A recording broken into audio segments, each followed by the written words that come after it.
শান্তি চুক্তি ভঙ্গ করে তাহলে তাদের সাধারণ নাগরিকদেরকে আবার মরতে হবে। আর উন্নত আকাশ প্রতিরক্ষা ব্যবস্থাও এই খাইবার শেখানকে ঠেকানোর মতন কোন রকম ক্ষমতা আসলে নাই তাদের। আর একেই বিশ্লেষকরা বলছেন ইসরায়েলের অ্যাকিলিস হিল বা দুর্বল জায়গা, যেটাতে আঘাত এনেছে ইরান। যুদ্ধের পক্ষে ইসরায়েলের ব্যাপক জনসমর্থন থাকলেও ইরানের এই ভারী ভারী মেশিনারিজ গুলো যখন সুউচ্চ ভবনগুলোকে গুড়িয়ে দিয়েছে, 9,000 মানুষ ইসরায়েল বলছে, বাস্তবতা কত 50,000।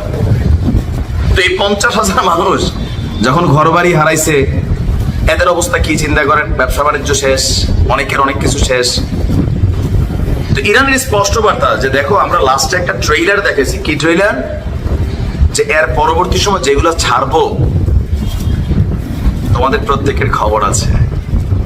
ইনশাআল্লাহ ইরানের বিজয় যাত্রা অব্যাহত থাকুক। ভালো থাকুন। আসসালামু আলাইকুম।